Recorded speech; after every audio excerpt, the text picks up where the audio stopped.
زندگی میں راستوں کا پیدا ہونا یہ زندگی کی خوبصورتی ہے. تو اس کے لیے پھر راہیں کھلتی ہیں، اللہ کشادگیاں پیدا کرتا ہے. اور انسان کی زندگی کا بہت بڑا مسئلہ ہے، وہ کہتا ہے میری ضرورت پوری ہونی چاہیے، اور وہ اپنی سب سے بڑی ضرورت روزی روٹی کو سمجھتا ہے. حالانکہ سب سے بڑی حضرت انسان کی ضرورت ہدایت ہے، سب سے بڑی ضرورت. اور یہ وہ شے ہے جو ہم ہر روز ہر نماز کی ہر رکعت میں مانگتے ہیں، اہدنا الصراط المستقیم. یہ روزانہ مانگنا پڑتی ہے. اور رزق اللہ نے اپنے ذمہ کرم پہ لیا ہے، وہ ان کو بھی دیتا ہے جو نہیں مانگتے. وما من دابۃ فی الارض الا علی اللہ رزقها. زمین پہ چلنے رینگنے والی کوئی چیز نہیں جس کا رزق اللہ کے ذمہ کرم پہ نہ ہو.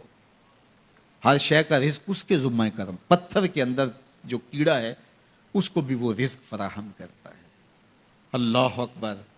ہم تو کاروبار پہ جا رہے ہوتے ہیں، ہماری تو فیکٹری ہوتی ہے، ہماری تو ملازمت ہوتی ہے، دفتر جا رہے ہوتے ہیں اور ہمیں وہاں رزق ملنا ہوتا ہے. لیکن پرندوں کی تو کوئی فیکٹری نہیں ہوتی، ان کا تو کوئی دفتر نہیں ہوتا. جب صبح چلتے ہیں تو خالی پیٹ ہوتے ہیں، کبھی بھوکے نہیں آئے. بن توکل پنچھی اڑ دے، خرچ نہ پلے زیرہ ہو. کوئی خرچ نہیں لیتے، کوئی راس المال نہیں ان کے پاس ہوتا، کوئی ایک دن پہلے بکنگ نہیں کروائی ہوتی. کوئی فیکٹری نہیں ہے، کوئی دفتر نہیں ہے، لیکن کبھی بھی خالی نہیں آئے. فرمایا اللہ پر توکل کرنے کا جو حق ہے اگر وہ تم ادا کرو تو وہ تمہیں ایسے رزق عطا کرے جیسے پرندوں کو عطا کرے. تو یہ بات ذہن میں رکھیے گا کہ رزق اللہ کا ذمہ کرم ہے. اس کے لیے ہمیں یہ حکم دیا ہے کہ ہم کاوش کریں، اس کے لیے راستے ڈھونڈیں، لیکن اس کو اپنے اوپر طاری کر لینا یہ دانشمندی نہیں ہے. تو اس لیے سب سے بڑی ضرورت حضرت انسان کی ہدایت. اب اگر تقوی اختیار کر لے بندہ تو پھر یہ سب سے بڑا مسئلہ جو انسان نے خود سمجھا ہوا ہے یہ خود بخود حل ہو جاتا ہے. وَمَن يَتَّقِ اللَّهَ يَجْعَل لَّهُ مَخْرَجًا. جو اللہ سے ڈرنے لگ جاتا ہے اللہ راستے کشادہ کر لیتا ہے. وَيَرْزُقْهُ مِنْ حَيْثُ لَا يَحْتَسِبُ. اللہ اس کو وہاں سے رزق دیتا ہے جہاں اسے گمان بھی نہیں ہوتا.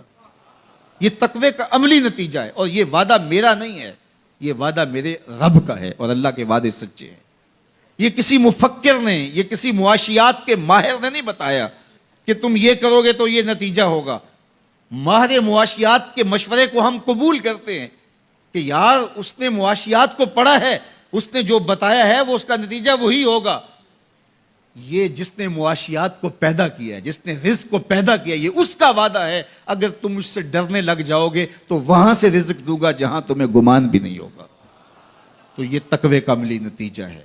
تو اللہ کے محبوب علیہ الصلوۃ والسلام نے ارشاد فرمایا میں تمہیں تقوی کی وصیت کرتا ہوں، یہ تیرے تمام امور حیات کے لیے خیر و برکت کا ذریعہ ہے. تیری زندگی میں جمال پیدا ہوگا، حسن پیدا ہوگا، تیری دنیا بھی، تیرا دین بھی، تیری معاش بھی، تیری معاشرت بھی، سب میں خوبصورتیاں آ جائیں گی اگر تو اللہ سے ڈرنے لگ جائے گا. جو اللہ سے ڈرتا ہے پھر وہ کسی سے نہیں ڈرتا. اور اللہ سے ڈرنے اور اللہ سے محبت کرنے اور تقوی اختیار کرنے کا نتیجہ یہ ہوتا ہے کہ انسان پھر لا خوف علیہم ولا ہم یحزنون کی عملی تصویر بن جاتا ہے. اچھا، یہ ایک جامع بات تھی جو حضرت ابو ذر رضی اللہ تعالیٰ عنہ کو حضور نے بتائی، لیکن ان کی طلب تھی، موقع ملا تھا حضور کی چوکھٹ پہ حاضری کا تو دامن طلب پھیلایا تھا تو کہا اب مانگ رہے ہیں تو پھر کم کیوں مانگیں ہیں. آج وہ مائل بعطا اور بھی کچھ مانگ.